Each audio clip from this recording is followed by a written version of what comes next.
While I was away on a business trip, my daughter-in-law moved her parents into my house. When I got back, they were throwing a housewarming party. I didn't make a scene. I just showed up the next day with a realtor and some buyers. You should have seen their faces. Margaret Westbrook had always believed that trust was like a delicate crystal ornament hanging from the highest branch of a Christmas tree. Beautiful when it catches the light just right. But once it falls and shatters, all the king's horses and all the king's men couldn't put it back together again. She would remember this thought many times in the days that followed her return from what was supposed to be a routine business trip to Denver. The morning she left for the airport, Margaret had stood in her kitchen, watching the early autumn sun filter through the lace curtains her late mother had sewn 40 years ago. Her house on Maple Street was more than just 4 walls and a roof.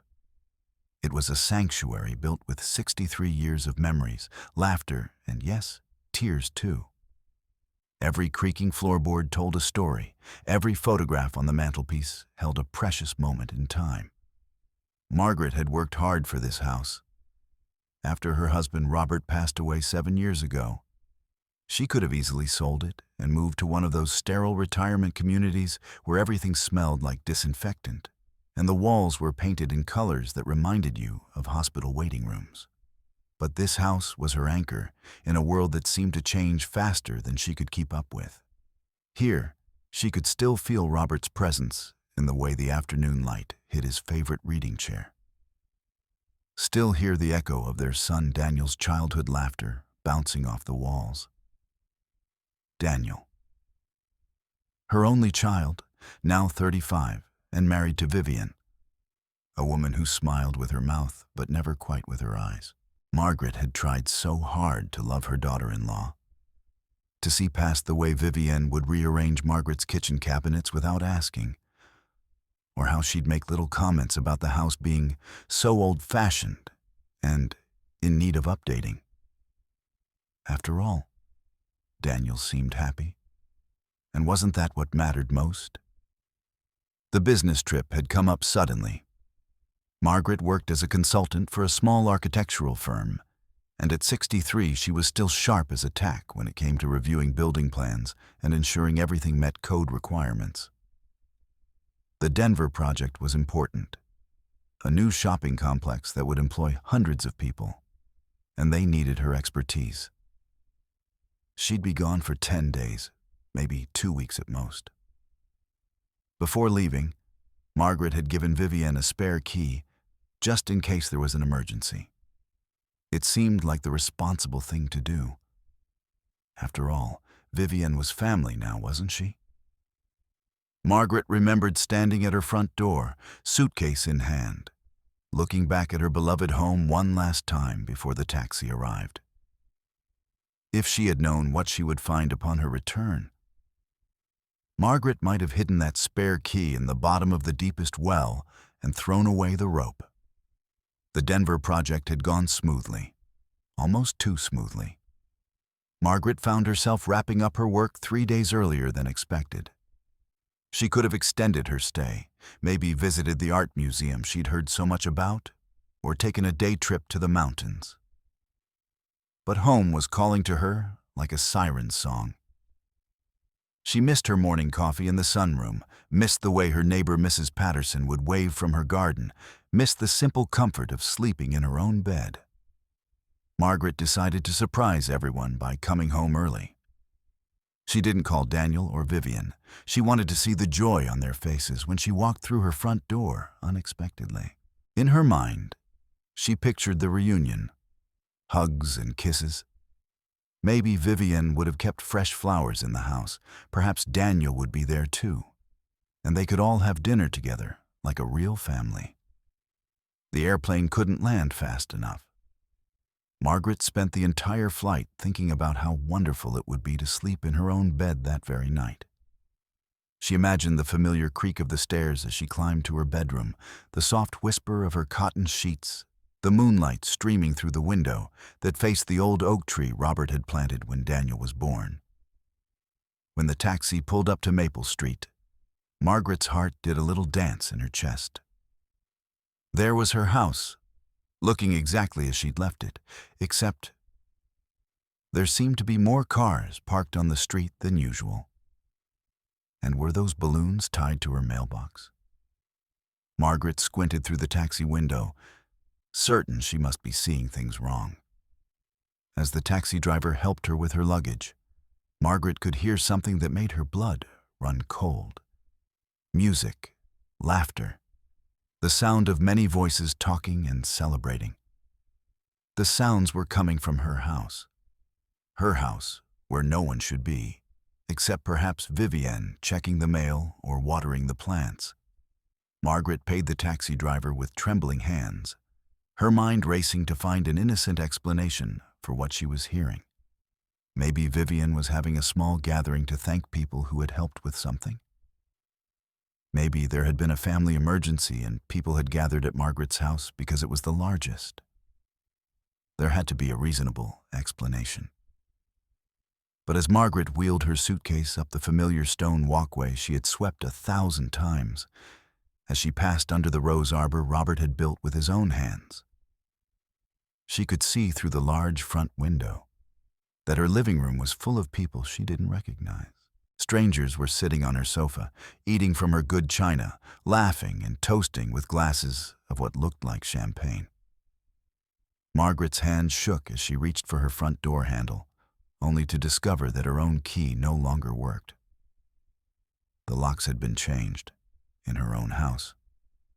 While she was away working to pay the mortgage on this very house, someone had changed her locks. For a moment, Margaret stood frozen on her own front porch like a stranger begging for entry to a place that had been her home for over 3 decades.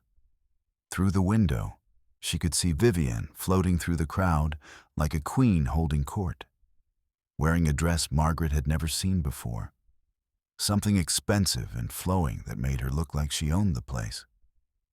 And then Margaret saw them. 2 people she didn't recognize, but who bore such a strong resemblance to Vivienne that they could only be her parents. They were seated in Robert's chair, his sacred chair that Margaret had kept exactly as he'd left it, with his reading glasses still on the side table and his bookmark still holding his place in the last novel he'd been reading before the heart attack took him. The man was tall and barrel-chested, with silver hair slicked back and a laugh so loud Margaret could hear it through the glass. The woman was petite like Vivienne, but with harder edges, and she was examining Margaret's family photographs with the calculating eye of someone appraising merchandise. Margaret felt something crack inside her chest, something that had nothing to do with her heart and everything to do with her soul. These people, these strangers, were in her home, treating it like their own personal playground. And Vivienne was introducing them to the other guests as if this was all perfectly normal, as if Margaret simply didn't exist. Standing there on her own front porch, locked out of her own home while strangers celebrated inside, Margaret felt like Alice tumbling down the rabbit hole into a world where nothing made sense anymore. The carefully ordered life she had built, the trust she had placed in family, the security she had found in these 4 walls, it was all crumbling around her, like a house of cards in a hurricane. But Margaret Westbrook was not the kind of woman who crumbled easily. She had survived the Great Recession, the death of her beloved husband, and countless other storms that life had thrown her way.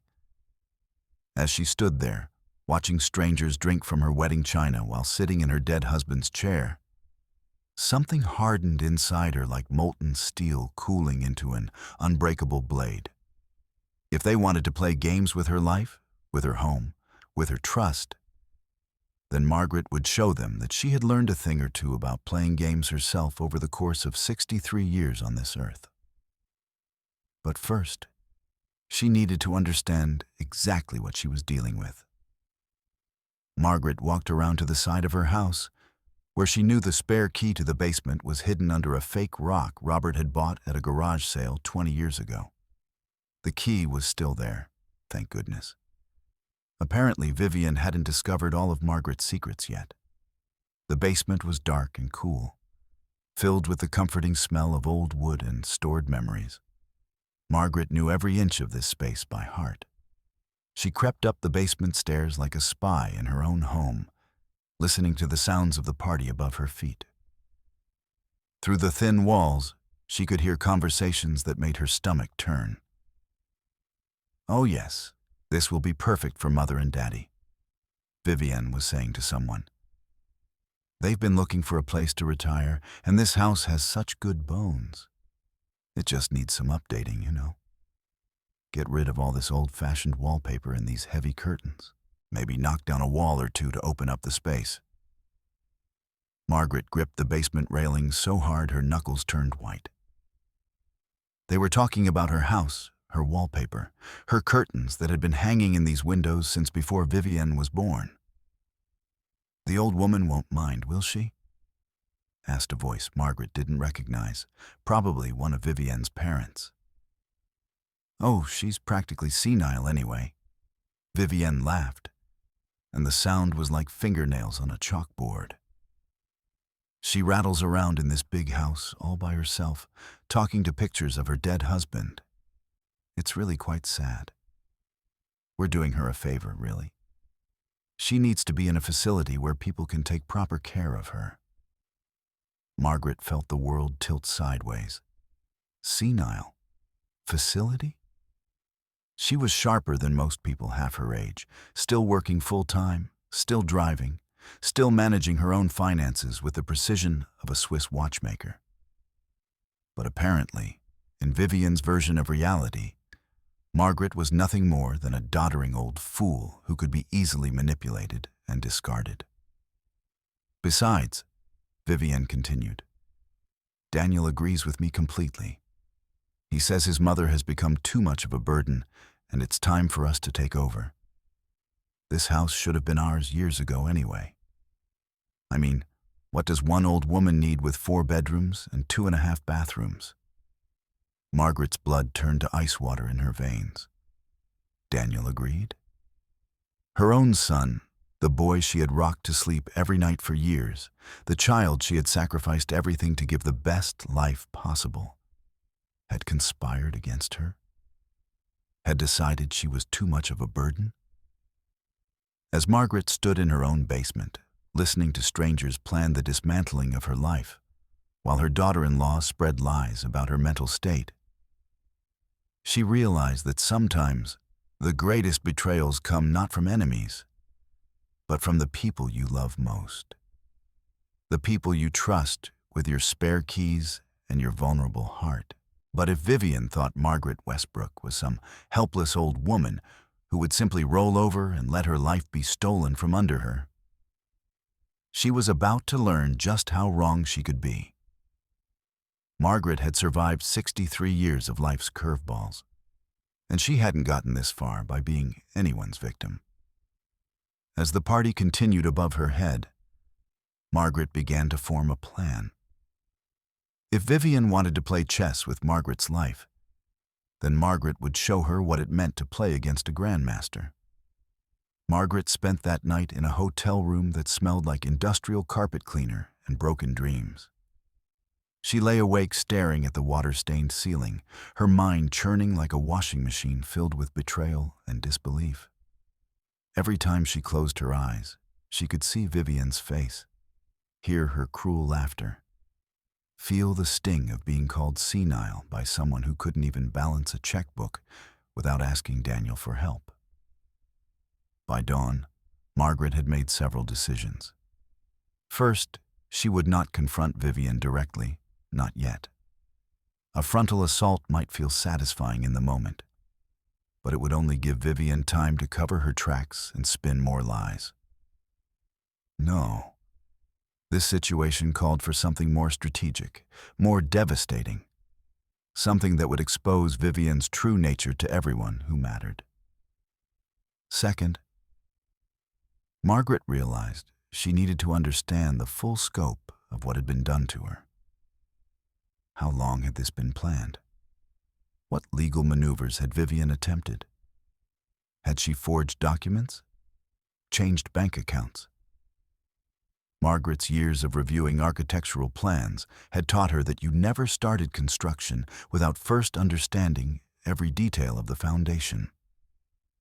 Third, and perhaps most importantly, Margaret needed to find out where her son Daniel truly stood in all of this. Had he really conspired against his own mother? Or was he being manipulated by his wife? Margaret's heart wanted to believe that her boy was innocent, but her mind kept replaying Vivienne's words. Daniel agrees with me completely. Margaret checked out of the hotel early and drove to the local library, where she could use the internet computers without leaving a digital trail on her own devices. She had learned about digital footprints from a cybersecurity seminar her company had required all employees to attend. At the time, she had thought it was silly. What would anyone want with an old woman's internet history? Now she understood that in warfare, information was everything. The library was quiet in the early morning hours, filled with the kind of people who appreciated silence and solitude. Students cramming for exams, elderly men reading newspapers they couldn't afford to buy, mothers with small children who needed a free place to spend a few hours. Margaret felt at home among these people who understood that libraries were sanctuaries for those who needed them most. Margaret started by researching her legal rights as a homeowner. What she discovered made her anger burn even hotter. In their state, squatters could establish legal residency in as little as 30 days if certain conditions were met. If Vivienne's parents had moved in while Margaret was away and intended to stay, they might be able to claim tenant rights that would make removing them a lengthy and expensive legal process. But Margaret also discovered something that made her smile for the first time in 24 hours. Since her name was still the only one on the deed and mortgage, she had the absolute right to sell the property. She could list it, show it, and even accept an offer without needing anyone else's permission. The squatters would have to leave before any sale could be finalized, but the mere threat of a sale might be enough to flush them out into the open. Margaret's research also revealed that changing locks on someone else's property without permission was actually a form of criminal trespass in their state. Vivienne might have thought she was being clever, but she had actually handed Margaret a legal weapon that could be used against her. As Margaret printed out relevant legal documents and stuffed them into a folder that was growing thicker by the hour, she felt something she hadn't experienced in years: the thrill of intellectual combat. For too long, she had accepted Vivienne's subtle insults and manipulations because she wanted to keep the peace for Daniel's sake. But now she understood that peace built on lies and deception wasn't peace at all. It was just delayed warfare. Margaret's next stop was the bank where she had done business for over 30 years. Helen Carmichael, the branch manager, had helped Margaret navigate the financial complexities of becoming a widow, and Margaret trusted her completely. Helen's face lit up when Margaret walked through the door, but her expression quickly changed to concern when she saw the strain around Margaret's eyes. "Margaret, dear, you look like you've been through the ringer. Are you all right?"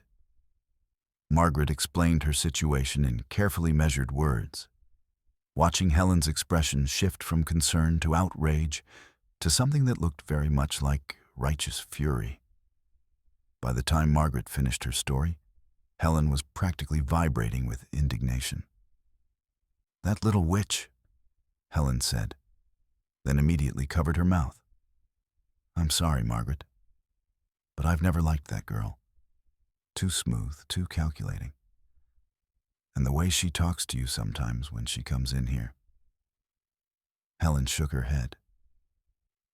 "I always wanted to say something, but it wasn't my place." Helen helped Margaret review all of her accounts, confirming that Vivienne had not gained access to her finances. Margaret's direct deposits were still coming in, her automatic bill payments were still functioning, and most importantly, her mortgage payments were current. Whatever game Vivienne was playing, she hadn't yet made any moves against Margaret's money. "Now," Helen said, leaning forward conspiratorially, "what can I do to help you take back what's yours?" Margaret smiled, feeling like she had found an ally in her war against deception. "I need you to help me understand my options for liquidating assets quickly, if it comes to that. And I need you to document everything we've discussed today, in case I need proof later that I was taking steps to protect my interests." Helen nodded eagerly. "Consider it done. And Margaret, if you need character references for any legal proceedings, you know I'll be first in line to tell anyone who'll listen what a sharp, competent woman you are. This nonsense about you being senile? Anyone who knows you would laugh at such a ridiculous claim." Margaret's next stop was more difficult. Daniel's office. Her son worked as an account manager for a mid-sized insurance company, the kind of steady, respectable job that made Margaret proud. She had always imagined that Daniel had inherited Robert's strong moral compass, along with his father's kind eyes and gentle nature. Now she needed to find out if that moral compass was still pointing true north, or if Vivienne had managed to corrupt that as well. Margaret waited in the parking lot outside Daniel's office building, watching employees come and go during their lunch hour. She felt like a private investigator staking out a suspect, which wasn't far from the truth. After 35 years of being Daniel's mother, she was about to find out who her son really was when his loyalties were tested. When Daniel emerged from the building, Margaret's heart did the same little skip it had done since he was a baby. He looked so much like Robert at that age. Tall and lean, with sandy hair that never quite stayed where it was supposed to go. But there was something different about his posture, something defeated and tired that hadn't been there before. "Daniel?" Margaret called softly, stepping out from behind a parked car. Daniel's face went through a series of expressions so quickly, Margaret almost got whiplash watching them. Surprise, guilt, fear, and finally something that looked almost like relief. "Mom," he said, and his voice cracked like a teenager's. "You're back early." "Yes, I am." Margaret studied her son's face, looking for signs of the conspiracy Vivienne had claimed existed between them. "I tried to go home, but apparently the locks have been changed. Do you know anything about that?" Daniel's face crumpled like a paper bag. "Mom, I can explain." "I'm sure you can," Margaret said quietly. "But first, I need to know something, and I need you to look me in the eye when you answer. Did you agree that I should be put in a facility? Do you think I'm becoming senile and too much of a burden?"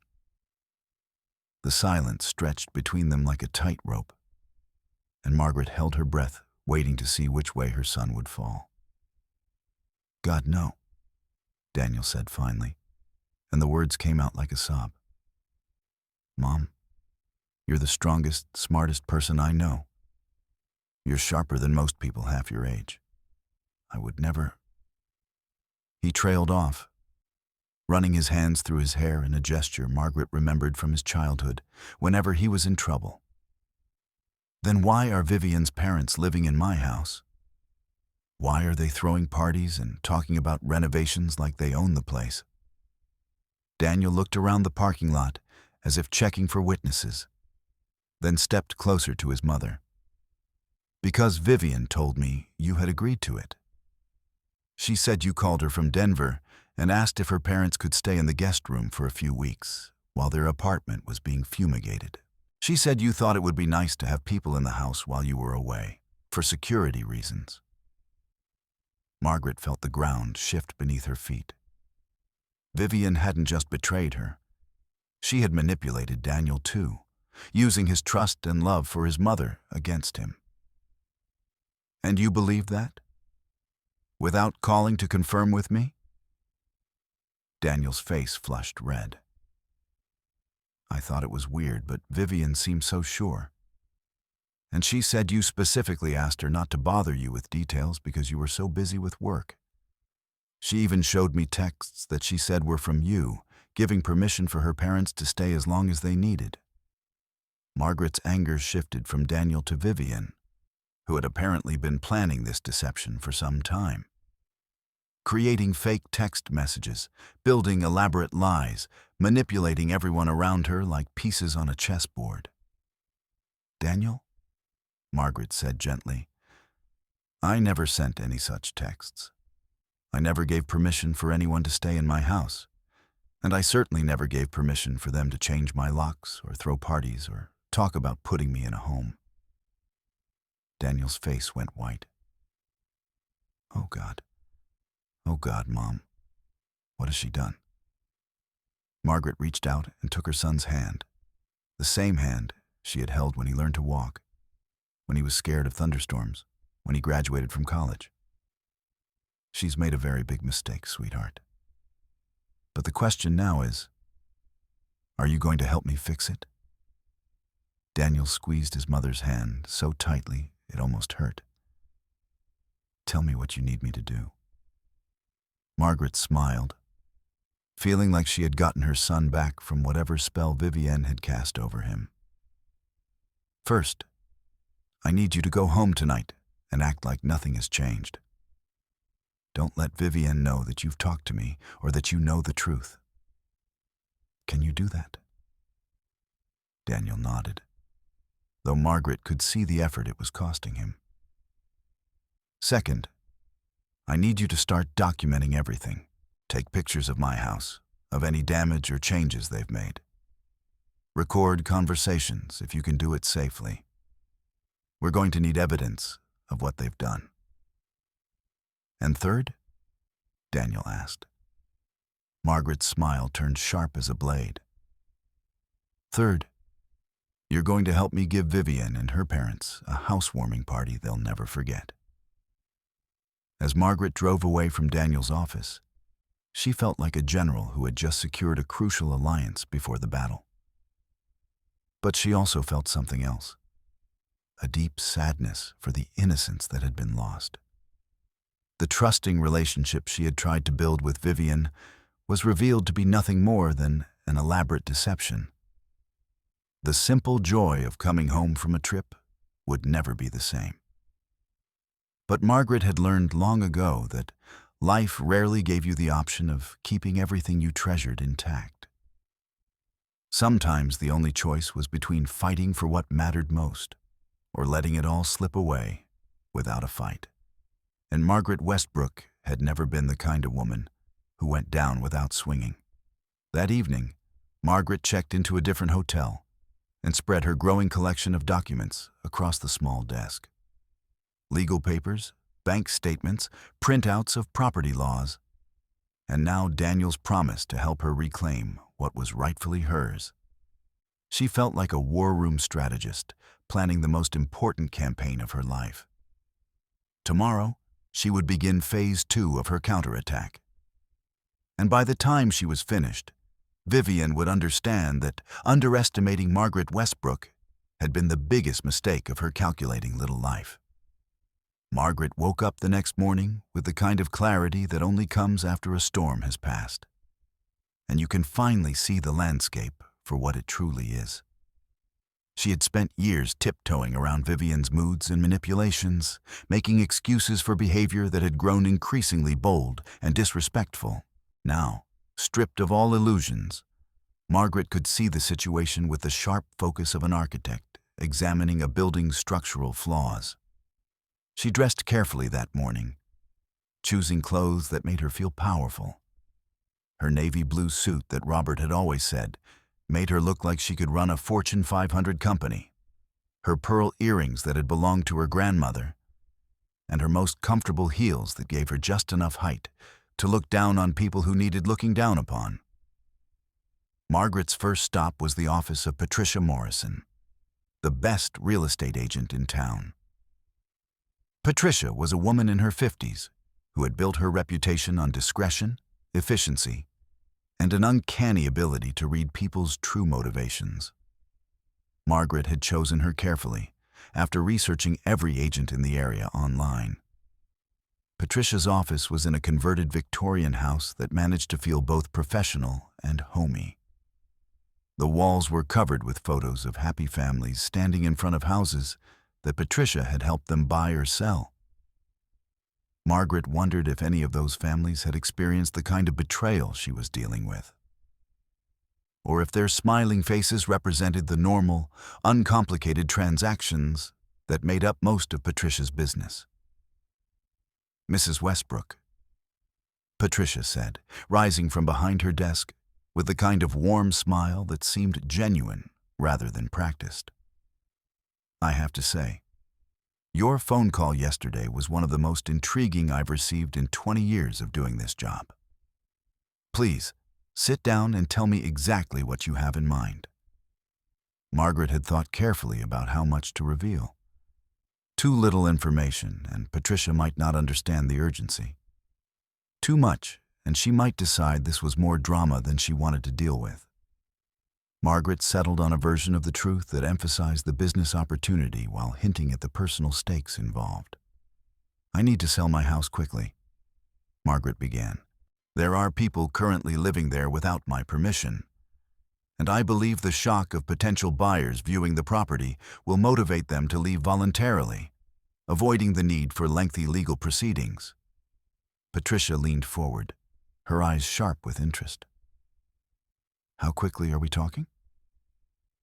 "I'd like to have the first showing tomorrow, if possible. I know it's unusual, but I'm prepared to be very motivated on price to attract serious buyers immediately." Patricia's eyebrows rose. "Mrs. Westbrook, I have to ask, is this house your primary residence?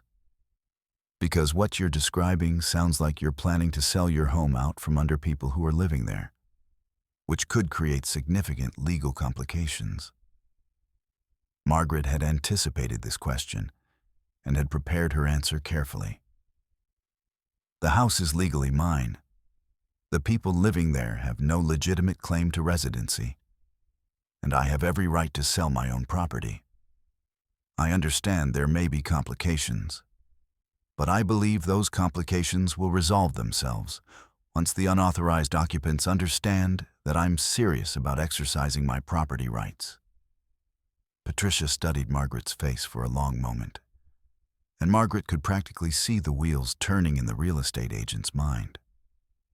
Finally, Patricia smiled, not the practiced professional smile she had started with, but something more genuine and slightly mischievous. "Mrs. Westbrook, I think I like you, and I think I understand what you're really asking me to do here.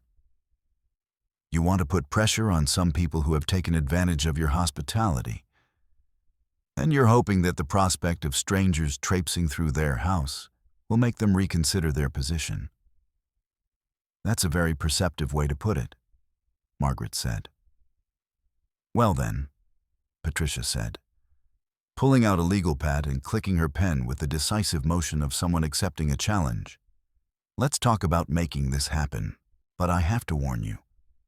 If we're going to do this, we're going to do it right. No half measures, no backing down once we start. Are you prepared for that?"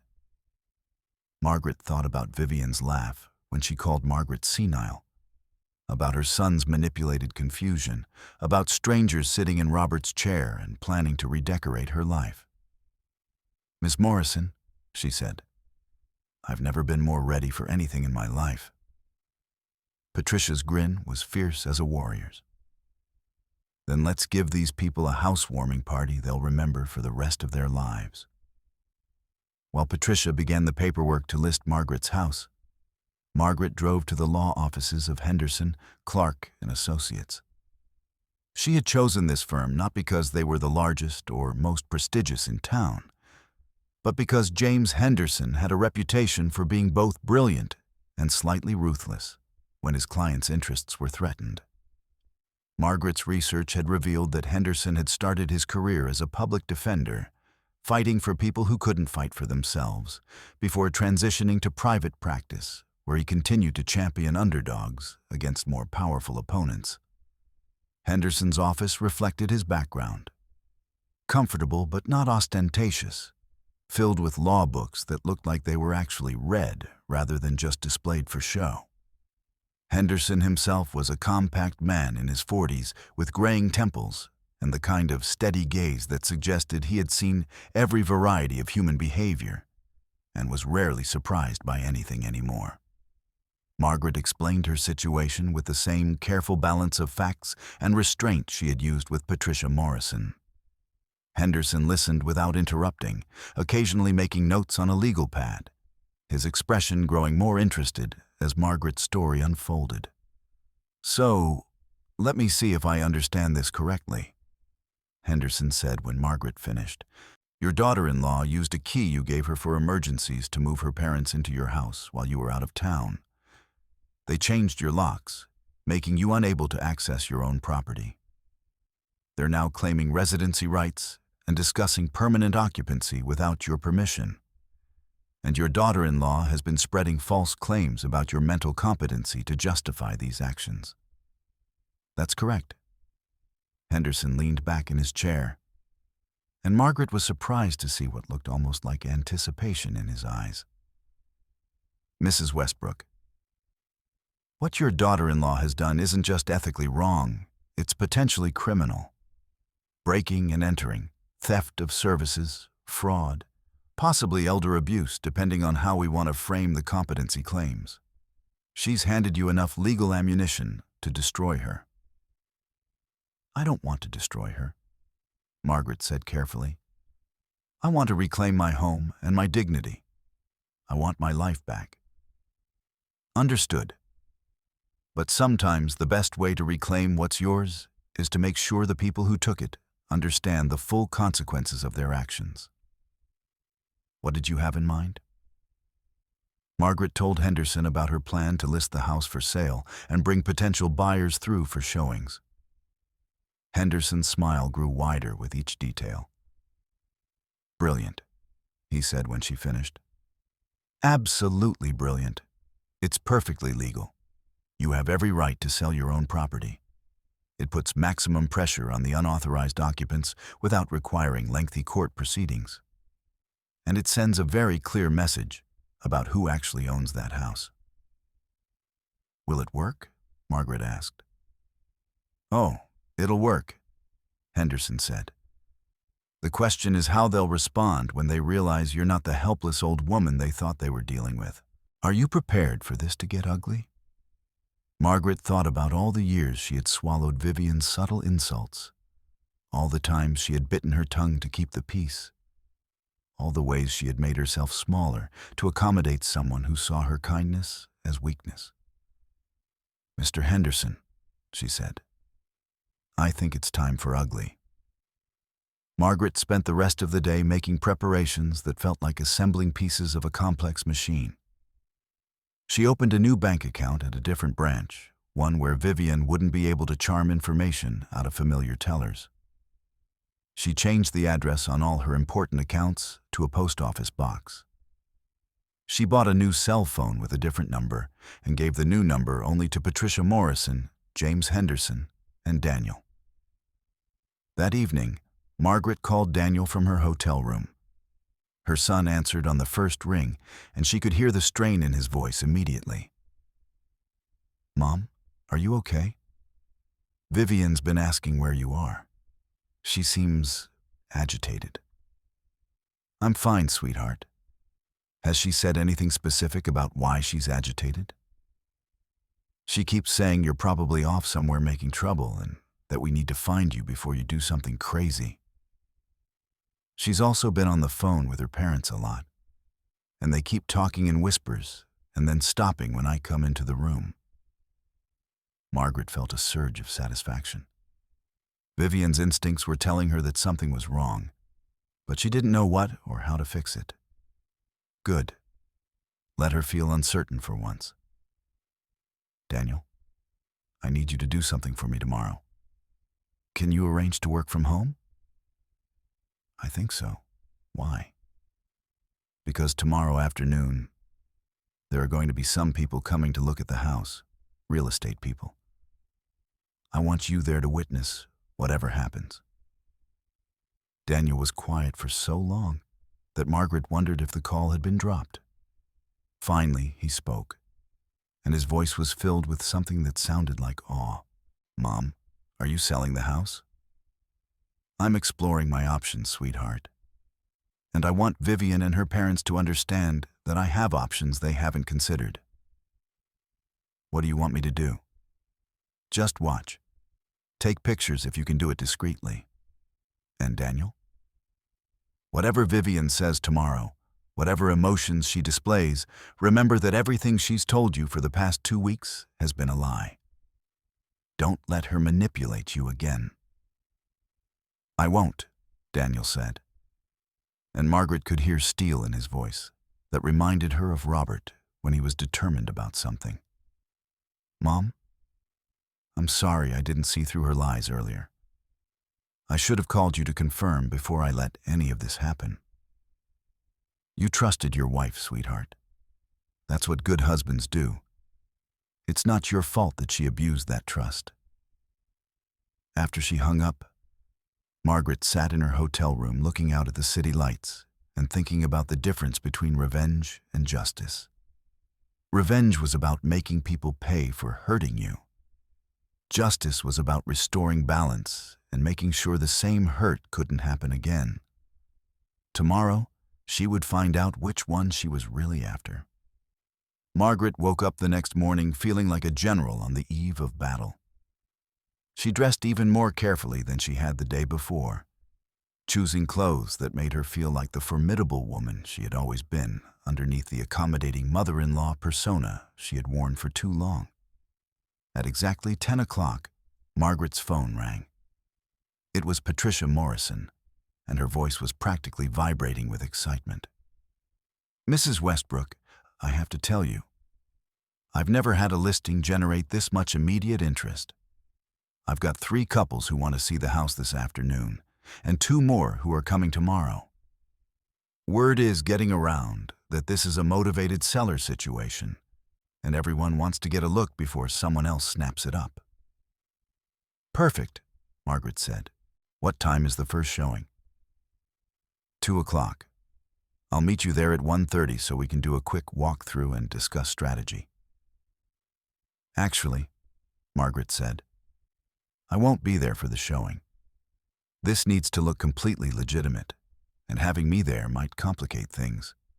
Just show the house as if it were any other listing." "Are you sure? What if the current occupants refuse to let us in?" Margaret's smile was sharp as winter wind.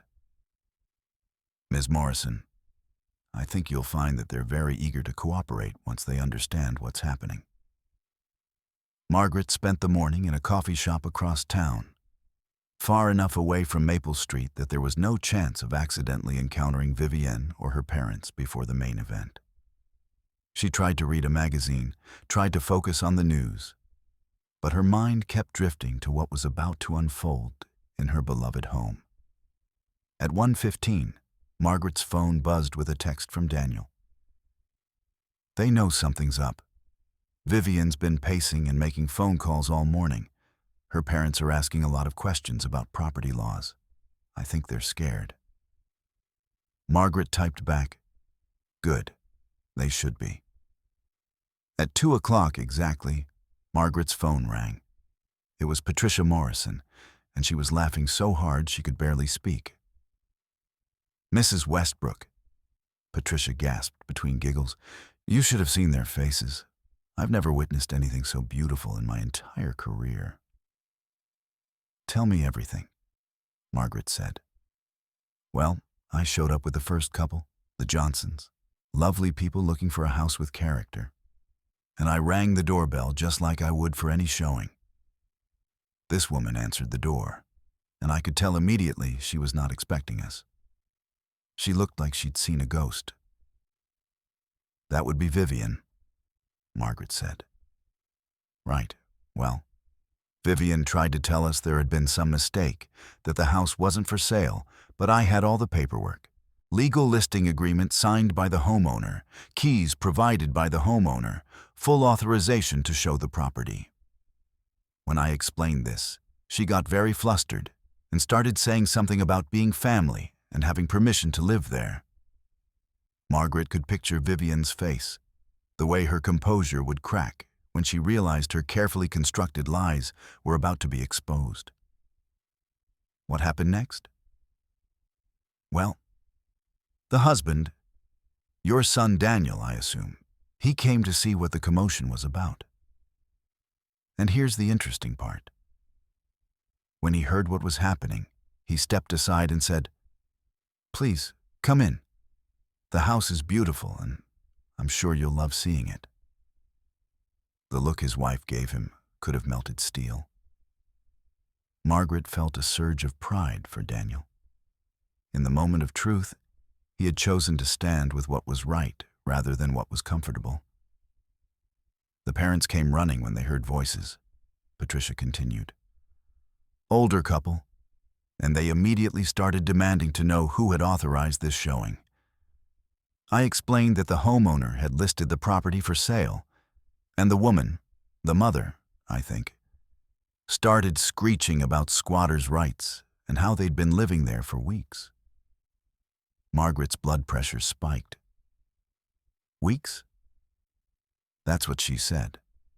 Which was interesting, because your listing agreement shows you've been the sole owner for over 30 years, with no other authorized occupants. I made sure to mention that to the potential buyers, just so they understood there might be some complications with unauthorized persons who would need to be removed before closing. Margaret could imagine how that had gone over with Vivian's parents. The very word removed probably sent them into a panic. How did the showing go? Oh, the Johnsons loved the house. They especially admired the original hardwood floors and the built-in bookcases in the living room. They spent quite a bit of time in that room, actually, asking questions about the furniture. The older man was sitting in this beautiful leather chair, and he seemed very reluctant to move when we wanted to examine the built-ins behind him. Margaret's throat tightened. Robert's chair. They had to ask him to move from Robert's chair so potential buyers could examine the room properly. The symbolism was almost too perfect. Mrs. Westbrook, are you still there? I'm here. Did the Johnsons make an offer? They want to think about it overnight, but they're very interested. They asked specifically about how quickly the current occupants could be removed, and I told them that was something that could be negotiated as part of the purchase agreement. Margaret felt something that might have been satisfaction, or justice, or simply the deep relief that comes when a long-held breath is finally released. Miss Morrison, what's the schedule for the rest of the showings? 4 o'clock and 6 o'clock today, then 3 more tomorrow. Mrs. Westbrook, I have to ask, are you actually planning to sell? Or is this an elaborate eviction strategy? Margaret was quiet for a moment, thinking about what she really wanted. Did she want to sell the house that held so many memories? Did she want to uproot her entire life because of Vivian's manipulations? Or did she want something else entirely? Miss Morrison, Margaret said finally, I'm planning to do whatever it takes to reclaim my life. If that means selling, then I'll sell. If it means something else, then we'll figure that out as we go. At 4:30, Margaret's phone buzzed with another text from Daniel. The second showing just finished. Vivian locked herself in the bathroom and won't come out. Her parents are packing. I think they're planning to leave tonight. Margaret typed back, Don't let them take anything that belongs to me. Daniel's response came back immediately. Already on it. I've been taking inventory all afternoon. At 6:15, Patricia Morrison called again. Mrs. Westbrook, I think we may have a bidding war on our hands. The couple who just left wants to make an offer tonight, and they're talking about going above asking price to beat out any other interested parties. Margaret felt the weight of the decision settling on her shoulders. She could sell the house, take the money, and start over somewhere new. It would be the ultimate victory over Vivian's schemes, selling out from under her so completely that she'd never have another chance to manipulate the situation. But as Margaret sat in her hotel room, looking at the city lights again, she realized that selling the house would mean Vivian had won in the most fundamental way possible. She would have succeeded in forcing Margaret out of the home she loved, away from the memories that sustained her, into a rootless existence that had never been Margaret's choice. Margaret's phone rang one more time that evening. It was Daniel, and his voice was shaky with emotion. "Mom, they're gone. Vivian's parents loaded up their car and left about an hour ago. They didn't say goodbye or thank you or anything. They just left." "And Vivian?" "She's still here, but she won't talk to me. She keeps saying this is all your fault, that you've ruined everything." "Mom, I think I'm seeing her clearly for the first time, and I don't like what I'm seeing." Margaret closed her eyes, feeling the weight of 35 years of motherhood in those words. She had protected Daniel from so many harsh realities over the years, but this was one lesson he had needed to learn for himself. "Daniel, are you going to be all right?" "I don't know," he said honestly. "But Mom, I'm proud of you. What you did today, it was brilliant. You didn't scream or threaten or make a scene. You just showed everyone the truth, and the truth was enough." Margaret felt tears prick her eyes for the first time since this whole nightmare began. "The truth is usually enough, sweetheart. It just sometimes takes a while for people to see it clearly." After she hung up, Margaret called Patricia Morrison one more time. "Ms. Morrison, I've made a decision about the house." "Oh?" "I'm withdrawing it from the market." There was a pause, then Patricia's warm laugh. "I had a feeling you might say that. The question is, what happens now?" Margaret looked out at the city lights one more time, then turned away from the window to face whatever came next. "Now," she said, "I go home." Margaret Westbrook stood on her own front porch the next morning, holding her original house key in one hand and a locksmith's business card in the other. The autumn sun was shining through the maple trees that gave her street its name, and everything looked exactly as it should. Peaceful, familiar, and hers. Daniel had spent the night changing all the locks back to their original configuration and removing every trace of the uninvited guests who had tried to steal more than just temporary shelter. Vivian was gone too, having packed her bags and left with words that revealed her true character more clearly than any evidence Margaret could have gathered. She had called Margaret a vindictive old witch and Daniel a mama's boy, as if love and loyalty were character flaws rather than virtues. As Margaret turned her key in her own front door for the first time in what felt like years, she reflected on what she had learned about trust, betrayal, and the difference between being kind and being foolish. She had spent too many years accepting behavior that she should have challenged, making excuses for someone who saw her generosity as weakness rather than strength. But she had also learned that sometimes the most devastating response to betrayal isn't anger or revenge. It's simply telling the truth so clearly that everyone can see it. Vivian's elaborate lies had crumbled the moment they were exposed to the light of legitimate scrutiny. Her parents had fled rather than face the reality of their own behavior. The whole house of cards had collapsed not because Margaret had attacked it, but because she had simply stopped holding it up. Margaret walked through her house slowly, taking inventory of what had been taken, what had been moved, what had been damaged. Most of it could be repaired or replaced. The real damage, the broken trust, the shattered illusions about family, would take longer to heal. But Margaret had learned over 63 years that healing was always possible if you were brave enough to face the truth about what needed to be healed. That evening, Margaret sat in Robert's chair for the first time since his death 7 years ago. She had kept it as a shrine, untouchable and sacred. But she realized now that Robert wouldn't have wanted his memory preserved in an empty chair.